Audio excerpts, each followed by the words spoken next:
$500, baby, and you can pick my teammate. Give him the chump. You mean play basketball? Yo, what up, Elo? What's up, baby? Just kicking this in 92 for the basketball. Check it out. Swing.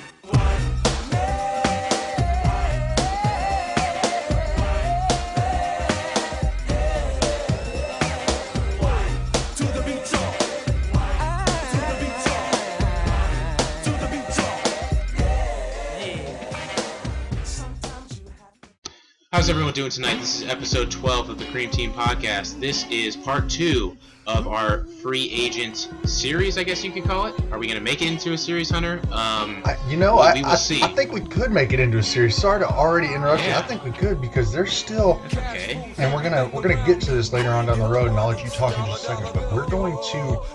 There's still a lot, man. I can't even think, y'all, man. I'm sorry. So why you interrupted me just to blabber nonsense? I know, but it came back to me. There's still a lot of players out there that are still worth some money, and let's just call it off-season, like an off-season series, right? Because it includes trades, rumors, all sorts of stuff. It's not limited just to free agency. That is totally fine with me. Well, with all that being said, Griff, you started off with what we had talked about.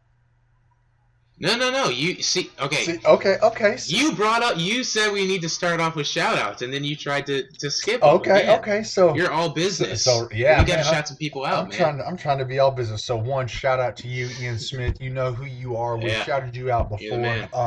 But thank you. Well, everyone knows who he is because you just said his full name.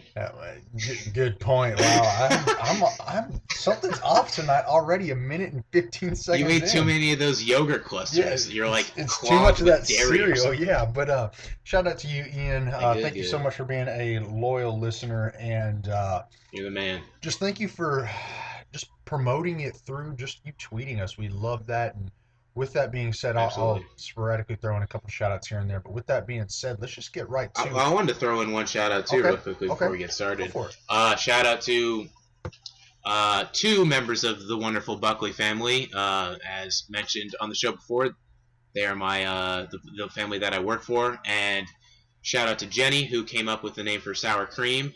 Her and I had a very stimulating conversation on Durant and the signing, which I think Hunter and I will actually discuss further this show. And then shout out to Ryan, who we've also discussed on the show before. He came up with the idea for dumb NBA tweets, which we still haven't thought of a name. So Jenny, please give us some ideas, and we'll give you another shout out. Yeah, Miss Buckley, please.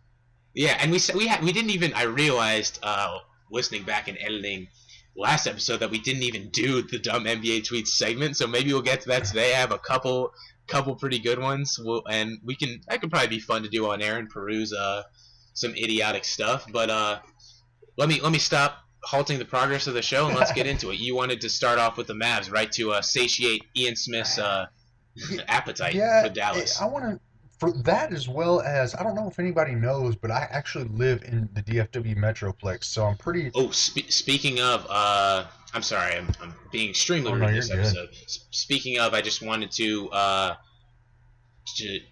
guess, not condolences, because I'm not sure if anyone's died, but I hope everyone is all right in that area right now. Tonight there was a shooting at, it was a Black Lives Matter rally, correct, Hunter? And I think a couple police officers were shot.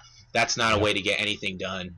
So hopefully, that can be resolved, and everyone, in all parties involved, can just be peaceful and safe. Exactly. Oh, I just actually got on here. We're turning this quickly into like a social podcast. Right. This is not what the show is supposed to be about at all. But it's important stuff, I just got on Twitter, bigger than basketball. And 4 DART, and that's kind of it stands for Dallas Area Rapid Transit, so bus trains. 4 DART police officers were shot in downtown Dallas. 1 deceased, others not life-threatening. So, oh my God. Thoughts and prayers go out to that. But with all that being said, let's get to something that's not as morbid. And let's talk about Harrison Barnes and going. His contract is pretty morbid. Yeah, we can say that. But sound effect. What do you think? And I think we could have some differing opinions on this. But what do you think about Harrison Barnes and that contract that he got from Dallas? I kind of draw comparisons to the Ryan Anderson contract, and they're obviously two very different players. Mm-hmm. But I say that those two deals were similar in that we knew these guys were going to get paid, and we knew they were going to get overpaid just because the demand for their particular positions and skill sets, and of course the fact that there's so much money out there right now.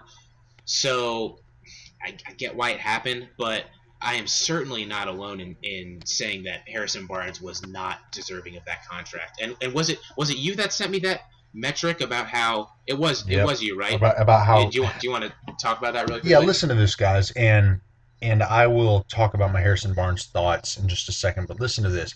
I saw a metric today, and it was a picture.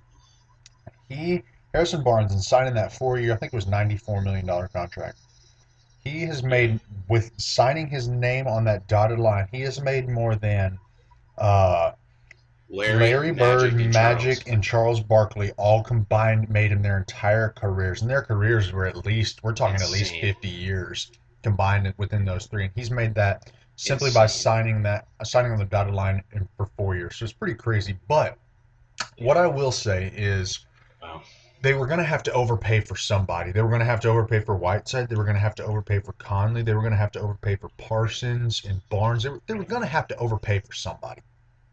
With that being said, I don't agree with it, but I really like the signing in the sense of hear me out. Okay, I'll try. He's about the same contract hit as Parsons. He's younger than Parsons. He's more athletic than Parsons. And most importantly, he has 2 working knees, which Parsons doesn't have. So you get a better version of Chandler Parsons, who, quite frankly, wasn't very good in Dallas. But you get a better version of him. He was all right. He had a couple good stretches, but I get what you're saying. He actually finished last year off really, really well before he got injured. He had a great finish to last season. It's sort of like Derrick Rose type stuff. Yeah, exactly. But I will applaud them they know Cuban and Donnie Nelson know that Dirk is only playing 2 more years. This is the last contract that he's ever going to have, what he just signed. And they're I'm glad the big German finally got paid, by the way. So am I. He sacrificed, $80 million for that organization, so hopefully Cuban's getting him a job on Shark Tank or something once he retires. Cuban has already said, he said last week that if Dirk wants to coach, he has a spot. He doesn't even have to interview or nothing. He's got a spot to coach that team. But that's awesome. I love Cuban. I know he's polarizing, but great owner. But the thing is they are beginning to set up for the end of Dirk and the end of that era, which I really dig because so many people have really criticized their lack of forward thinking. And when you look at it, they have 2 pretty decent young pieces in Anderson and Barnes. Dwight Powell's going to be pretty good. And then go out and draft a couple more players, get a free agency signing here and there, and you look up and that team's pretty set. A lot of it, I think Barnes is going to he's going to improve his game, and he's going to be a better player than what we've seen him be, simply because of simply because of Rick Carlisle. And we can agree that Rick Carlisle is a top probably 3 coach in the NBA. I would say top 2. Yeah, him and Popovich. And he's good. And there's not much separation between those 2 guys, exactly. too. Carlisle is damned good. Exactly. But I think he'll get a lot out of Harrison Barnes in that 4 years that they have him. And I think we're looking at somebody that will allow the Mavs to turn the chapter on Dirk. It'll be sad nonetheless, yes, because Dirk is gone. But they will allow him. He will allow them to turn the chapter, and they won't be in the lotto, so to speak. Does that make sense? Yeah, I get what you're saying, but I just can't really justify giving a guy like that. What is $94 million a year? Yes. So that's $94 million for that 4 years. So that's how much, like 23.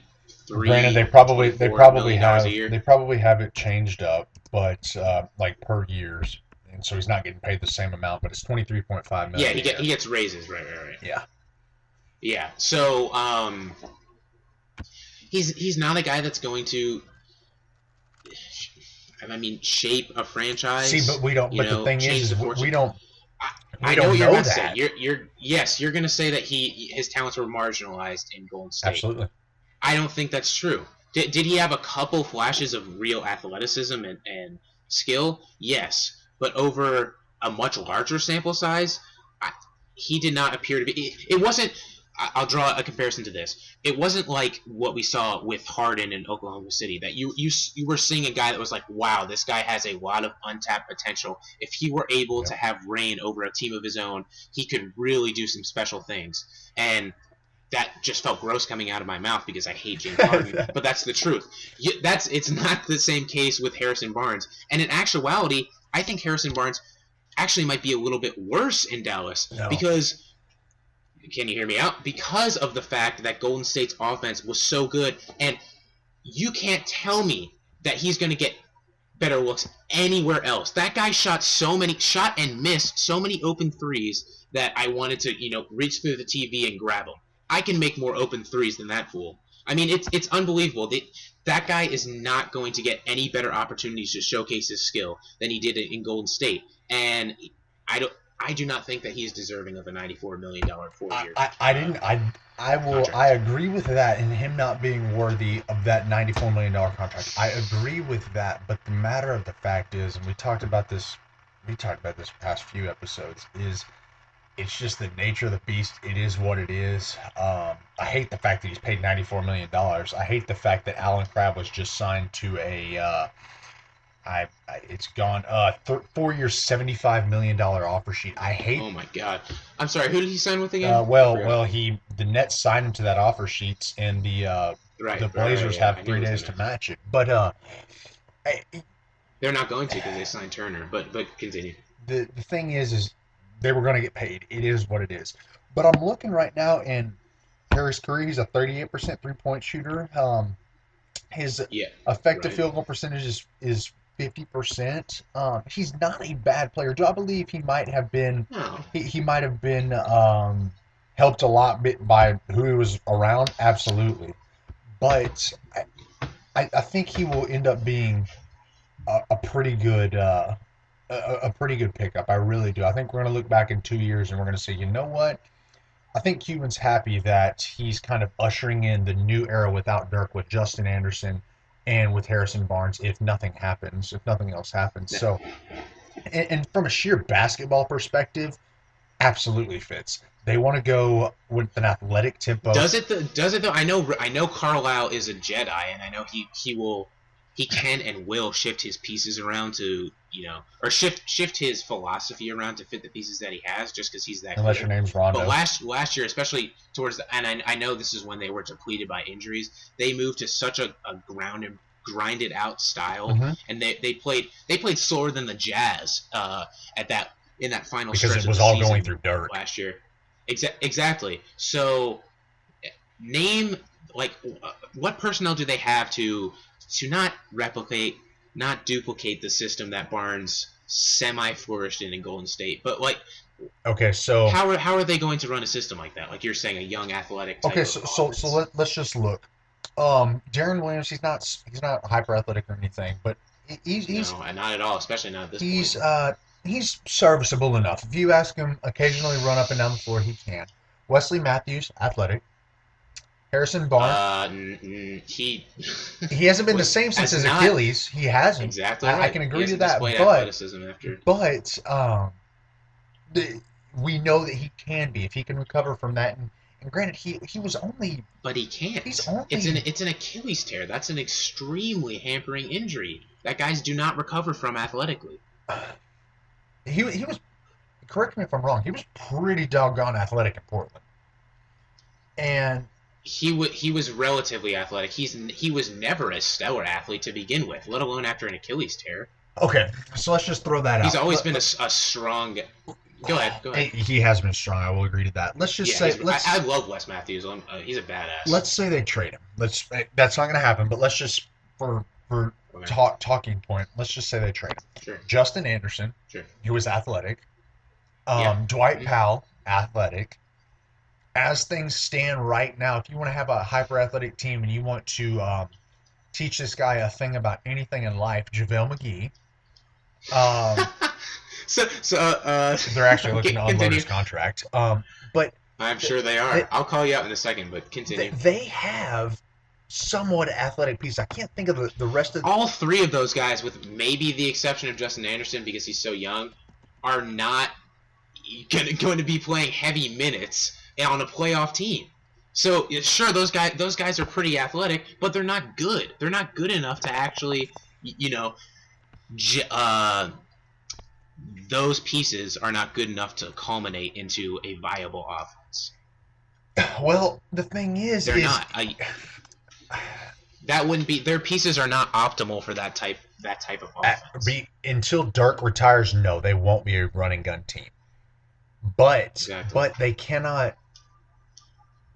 For every one Spur, there's 29 Warriors in terms of passing the ball around and shooting the ball. And what I mean in terms of the Spurs are they pass the ball around better than anybody, but they're still relatively slow paced compared to the Warriors of the world.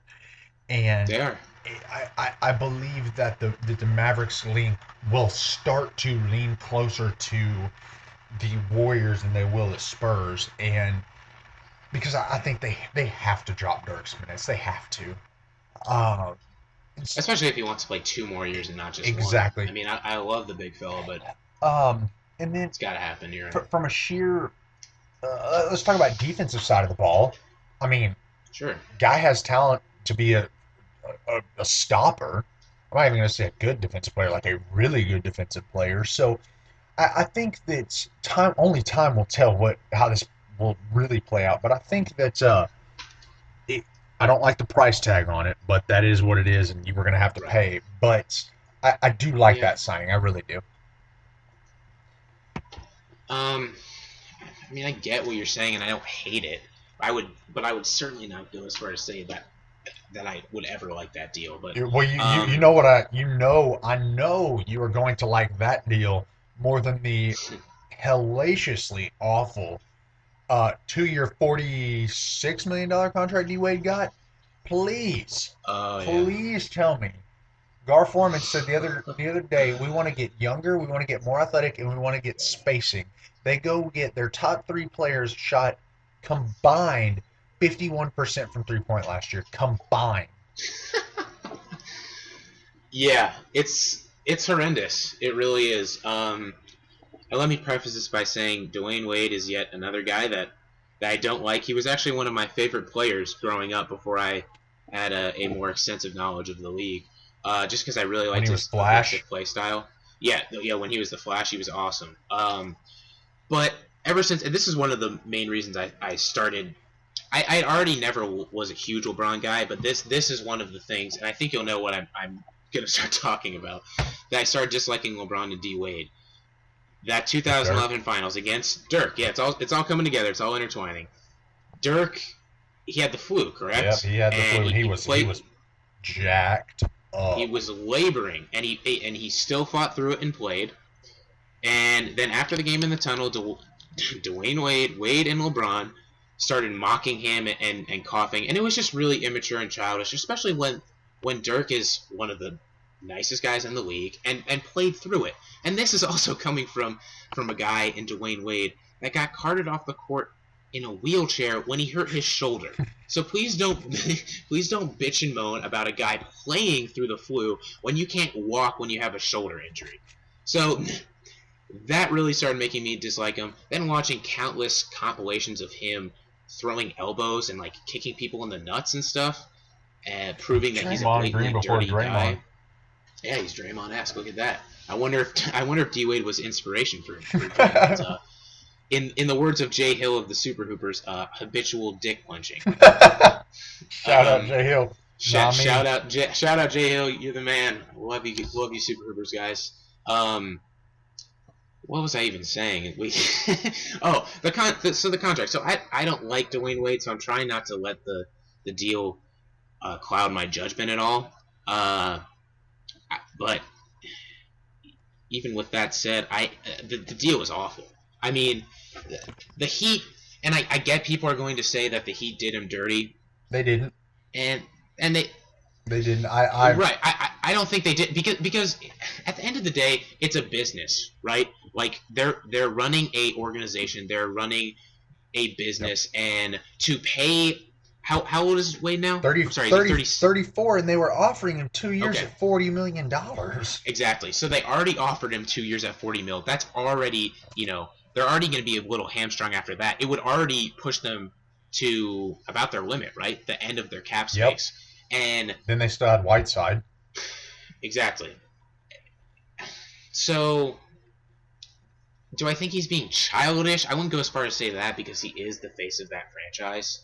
And I understand that he wanted to be the most paid guy. But at the end of the day, if he really did want to win, and if he was intelligent, he would have gone back to the Heat instead of going to the Bulls, who make no sense as a basketball team. They're going to have Rajon Rondo, who can't shoot, can't defend. They're going to have Dwayne Wade, who can't shoot. And speaking about can't defend, that dude was a monster defender. He was an absolute animal under Thibodeau and Rivers. I mean, it was mainly Thibodeau. This is another guy who hurt his Achilles, correct? Or was it knee? He hurt his knee. He hurt a lot. He hurt his he separated his shoulder and still played the game. That's what he's say what you will about Rondo. He's a tough guy, so he's not like D Wade. See, Rondo should give him shit about that. I mean, but can you try to explain it to me? Does that signing make any sense at all? Those guys don't fit at all. That team's not going to be able to shoot. That team's not going to be able to defend. The two most important things in today's NBA. And they're not athletic either. What I'm going to say, I'm going to bounce around a little bit. Do it. You get D Wade while giving up the only guy on your team who can shoot. Like, getting D Wade forced them to give up Mike Dunleavy. Shout out Mike. I don't get it. Gar is. I don't understand him. I really don't. He comes out and openly states, it was mid-season. We're not going to trade Butler. We're not going to trade Rose. We're gonna make it work between them. Right. Comes out, and I get it if that situation became untenable. It was untenable going into the year. I mean, that's true. You're right. Blowing smoke. So he goes and trades D Rose. Okay, that's fine. Great, get rid of him. Then he comes out and he says we want, and I've referenced this just a few minutes ago. He says we want to get younger, we want to get faster and more athletic, and we want to be able to shoot the ball better. Okay, those are all good things. You can do every single one of those things in the free agent with the free agent class this year. Absolutely. Right. But you go out and you sign Rajon Rondo, who's 30, I think, if memory serves me correct. Can't shoot. Yeah. He can't defend. Okay, you can maybe mask that with Jimmy Butler. Okay. So I'm not even going to really talk about that Rondo. And then they swooped in and they stole D Wade, because I was listening to what we were talking about the other day, and I had 40% of him going to the Cavs. Okay, that was out of the mix. Yeah, we didn't even mention the Bulls. Nobody did. Nobody, because it was the Nuggets, the Bucks, the Heat the whole time, and the Cavs were just kind of thrown in there. Right. And then the Bulls just come in and get him, and okay, cool. It makes for a good little coming home story. Cool, you're not LeBron James. That's my question. That's what I wanted to ask you. Or you can finish first. I'm sorry. Go ahead. From a basketball, like X's and O's, and I saw this tweet last night, and I'm paraphrasing, but it's the absolute truth, and it's kind of sad, but it's kind of funny. Fred Hoiberg, I don't know if you remember, when he was at Iowa State, he collapsed on the sidelines. He had to get a pacemaker installed. Yes. So they are giving him. His heart's. I mean, I hate to make a tasteless joke, but his heart's going to give out having to deal with Rondo. That's what Wade, the tweet said. That is exactly what the tweet said. Of this dude, he has a pacemaker, but his heart's going to give out no matter what, because he has to deal with that team. And you better get that thing souped up. It just doesn't make sense. You go out and you get a guy. I'm looking at his stats right now. He shot 16% from 3-point land. 16%. It's insane. Effective field goal percentage was 46. I mean, he is a shell of himself, and it sucks because D Wade was so good. He was so good. Oh, he's unbelievable. But it just doesn't make sense to me, and I can't I can't defend it. I guess it goes back to what I was saying about Phil Jackson the other day. I applaud you for at least trying for putting together a pretty good 2K team, but it's a good 2K team. It's not a good real life team, and even then, it's not a good 2K team because nobody on the team can shoot. Um, so it just it doesn't make sense to me. It really doesn't. I agree completely. And I don't even. I guess I do disagree on this aspect. I don't give them credence for quote unquote trying, because if they are essentially running that organization and building that team, then they need to have enough foresight to understand that this is not a good fit. We talk about it all the time. We talked about it last episode when I called Daryl Morey a fat little nerd. You have to understand that it's all about chemistry and it's all about fit, and you can't just toss together spare parts and expect your team to contend for a title. So that's the crux of the issue. What I was going to ask you is, what do you think is running through not only D Wade's head, but also guys like Dwight Howard? I'm sure I'm missing someone. Those are just the two that popped to mind. That came to mind. What do you think is going through their head when they are kind of doing the LeBron thing and going home, despite the fact that neither Atlanta or the Bulls have any shot I don't think competing with the Cavs. I think the going home is. Do you think it's just comforting for them? I don't even think they talk about it, to be honest. I don't think that goes into their thought process. You brought up it definitely. You brought up Dwight Howard. The dude went to Atlanta because of money. Yeah, I agree. I think Atlanta wanted him, the hometown kid, to boost ticket sales more than Howard wanted. Exactly, because Atlanta, for whatever reason, has a great coach who learned under Popovich, who won 60 games 2 years ago, who won 50-something last year, and they still... I think it was 48. Is that what it was? Okay, and I think so. And they still finished, I think it's 27th in attendance. It makes no sense. 23rd. Oh, they were okay. 27th 2 years ago, 23rd last year. So they're moving up the charts, baby. They're moving up the ranks.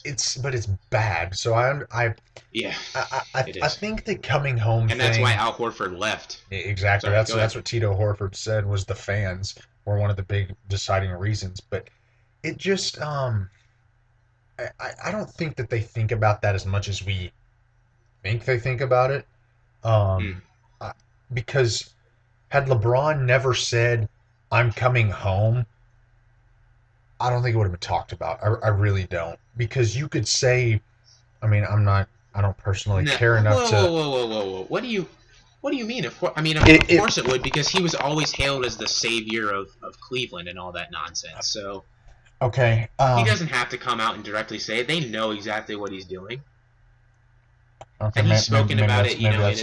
Maybe if I agree with what you're saying. So maybe that wasn't the best way to say it. I just don't. Right. I don't think that they. I don't think that thought process goes through their mind of, okay, so it's between the Heat, who are offering me 2 years, $40 million, the Nuggets, who are offering me 2 years, $50 million, the Bucks, who are offering me 2 years, $48 million, the Bulls, who are offering me 2 years, $46 million. Well, let me go with the Bulls, even though they're offering me the second least, but I'm going home, so let's go there. I don't think that... I agree that it doesn't play a huge part, but I think that it's naive to think that the role that it plays is non-existent. Because if you're talking about, let's take out city, let's take out money, let's take out fit, or players, team. All of those things are the big ones. But if the added benefit of going to your hometown where you were born, a lot of people, maybe you don't, I do, a lot of people have an affinity from where they're from and where they were born. So that is very appealing for a lot of guys to go back home and play for their hometown team. It's just it's a fact. We see it time and time again. I absolutely agree with you, but it just it may be low on the totem pole. I think you're right. I don't think that it's as big of a pulling factor as I'm not even going to say us, as some people make it out to be. No, I agree. I really don't. But with that being said, let's let's continue talking about some free agent stuff because I like this. I love free agency in pretty much every sport. I love it. It's so much fun. It's better than actual basketball. I know, it's so much fun. So the number one left free agent, there's a few that people aren't talking about, but I'm going to talk about this one real quick. The one who's left that people are kind of like nobody's talking about him. We were talking about this off air today. What? JR. Yeah, JR. What's going on with that? What do you think's going on? Well, first off, you're wrong because the best available free agent is Matt Bonner. Let's just be clear. It's got to be Matt Bonner or Charlie God, Kendrick Perkins.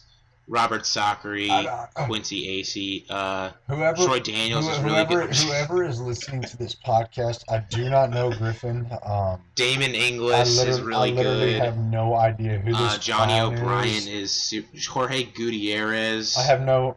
Jordan Farmar is just unbelievable. All-star level type guy. Xavier Mumford, probably get the max. Henry Sims. You're forgetting about Nazir Muhammad. Come on. I think Nazir Muhammad is signed. No, there is no way that clown is signed. How is that guy made $65 billion in his career? I am literally... So he made almost as much as Larry, Charles, and Magic combined. God, okay. All right, let's stop. But with that being said, what do you make of it? So we talk about J.R. Smith a surprising amount, you and I. Yep. I know we were talking about as soon as the Cavs won the finals that we thought that we even said it on the show, I believe, that he played himself out of Cleveland and he was going to cash in. But then we were talking about it more recently the other day, and you brought up a very interesting and I thought very good point, and that was that teams are worried about the fact that JR will do something similar to what Boris Diaw did, and sort of now that he is away from this sort of leader, this steady hand, the leader, and we've debated LeBron's leadership before, and I'm sure we will in the future. But when he's away from a solid leader and a steady hand, he's just going to completely fall off the map like he has in the past, and sort of I guess, well, gosh, I'm blanking. Digress to the mean. So people are worried about signing him, and like I say, that's similar to Boris Diaw because that's what he did in Charlotte. Obviously, they're two very different players and two very different guys, but Diaw sort of checked out when he realized Charlotte was such a bad team. That, if I remember correctly, that's one of the worst teams of all time. I think that was the second worst, right behind that Nets team that won like 2 games. Not really. I think it was 7, but I think the record is 9. Is that what it is? Either way, it's like it's so. atrocious. I think it was by like the Sixers, not this. Like, oh Sixers yeah, of the 70s. Yeah, you're right. But yeah, I think that's why people are worried about signing him. So I do think that point that you brought up is a good one. So now my thoughts on it are that he is going to sign with the Cavs. He's going to re-up with the Cavs.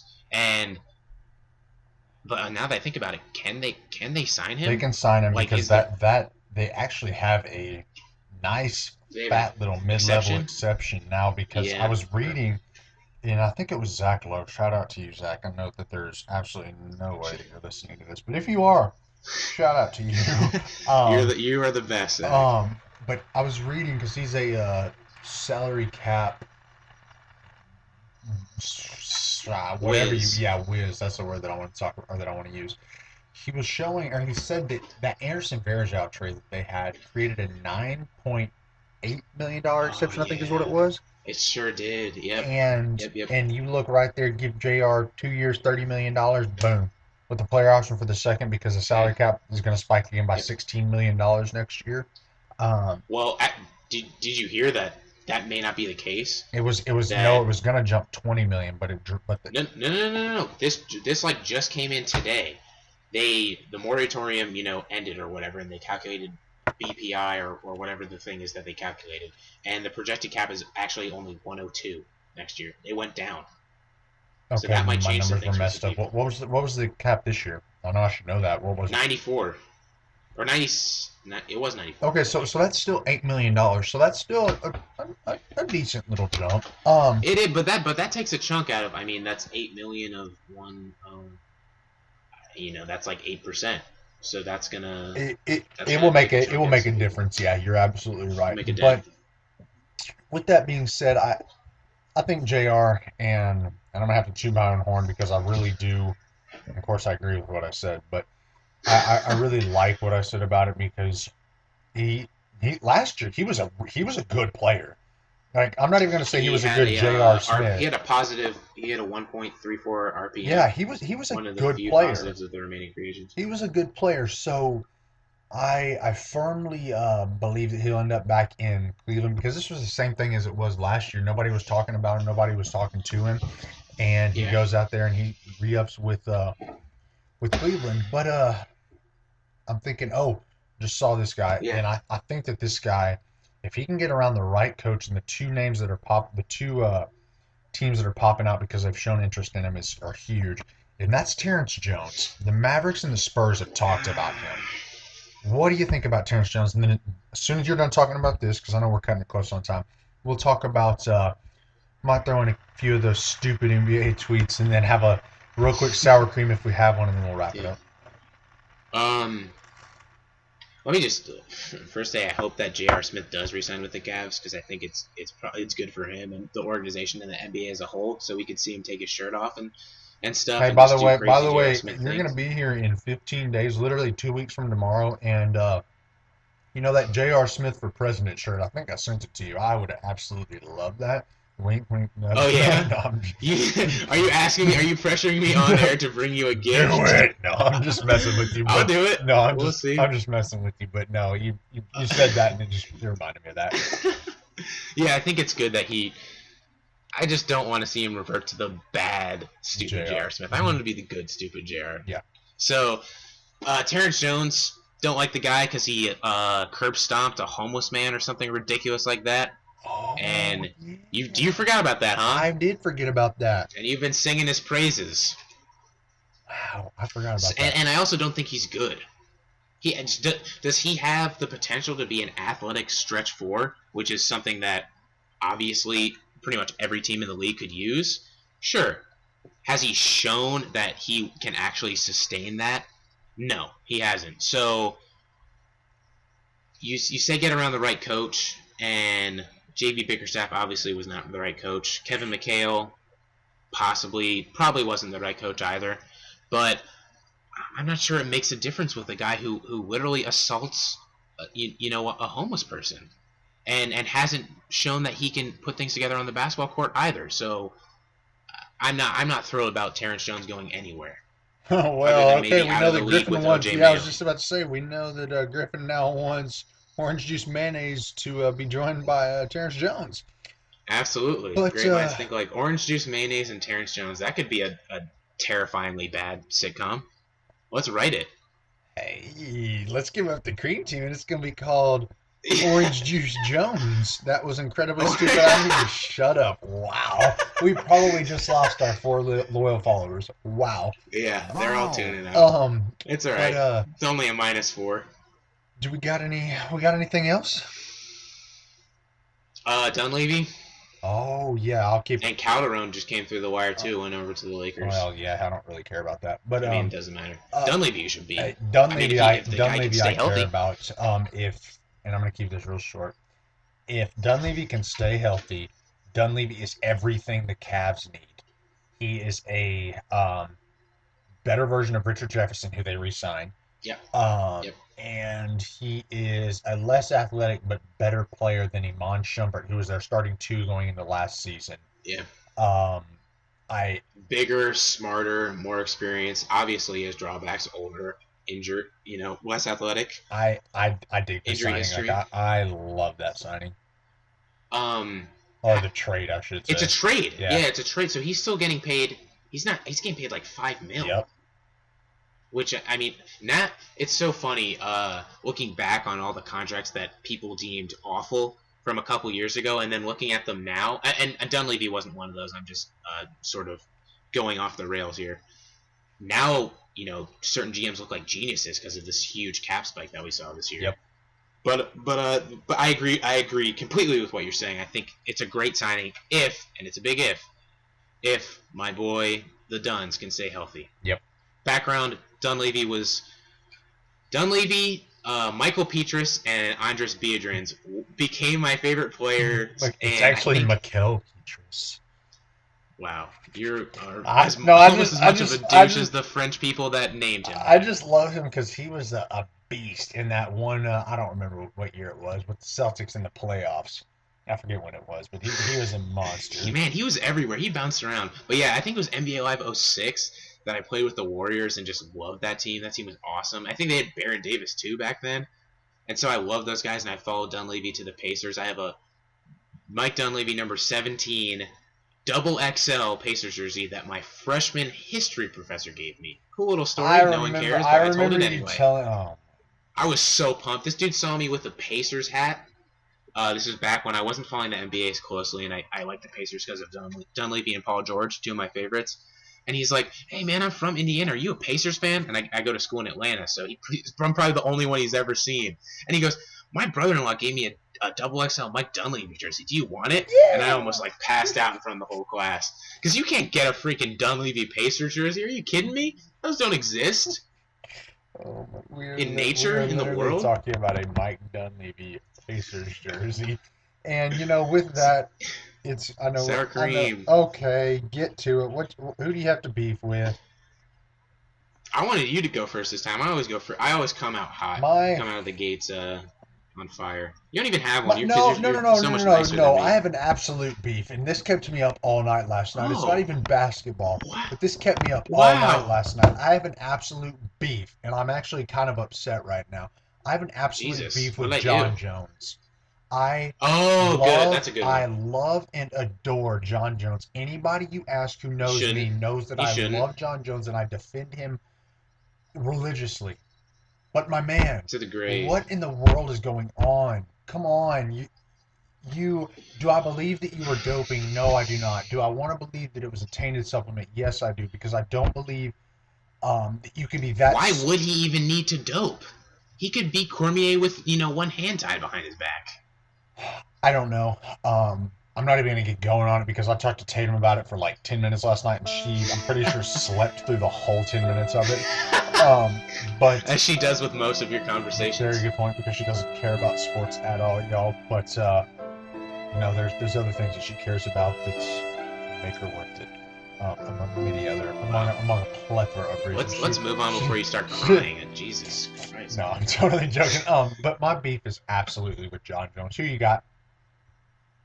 I guess I will do what you're doing and do a non-basketball beef, and that is with I guess just today's America and all the continued, and we're gonna get into some heavy stuff here. I won't go off into a rant, but just really quickly, it just really saddens me and scares me to see that this type of stuff, and I'm obviously referring to the recent shootings in Baton Rouge, and remind me, Hunter, where was the other shooting? I know there's one in Dallas tonight as well. Yeah, okay, in St. Paul, that's nuts. Yeah, so the fact that these type of events can still occur in 2016 is truly sad and scary, especially as someone who is married to a minority, and my daughter is technically a minority. It really scares and concerns me, and I hope that this stuff can get figured out. I'm worried that it won't until something really, really big and awful happens, and we just really have to take a look at ourselves. And I don't know when that is, because it seems like Orlando would have changed things. It seemed like Sandy Hook a few years would have changed things, in terms of gun violence.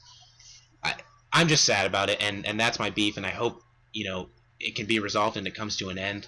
But we've talked about some deep stuff today, man. I'll do a really quick basketball beef.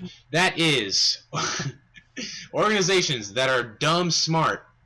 They're dumb and smart. So dumb smart, okay. Dumb smart.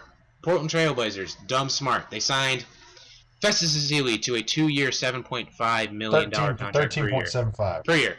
Yeah. Oh, So $7.5 million per year, whatever it is. Yep. They signed Festus to a great deal.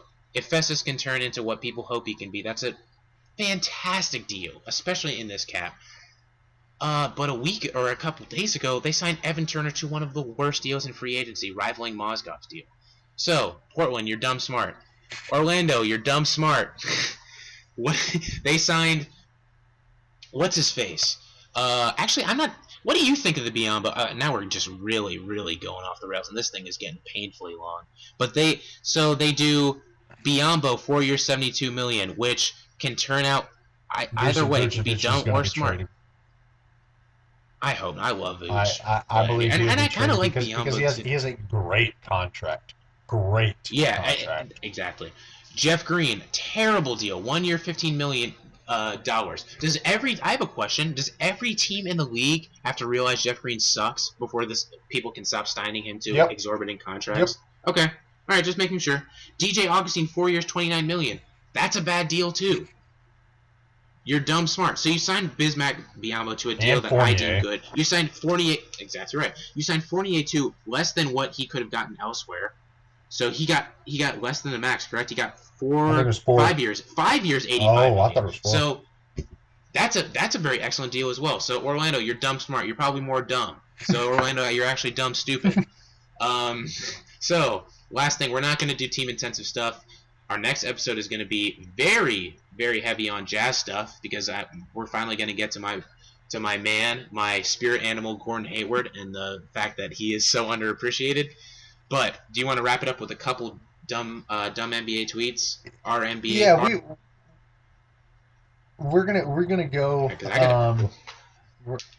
We're gonna go on. I want you to finish with the Hawk one, and on that, guys, y'all. I'm gonna let him close us out, but I hope you enjoyed it. You're not gonna help me.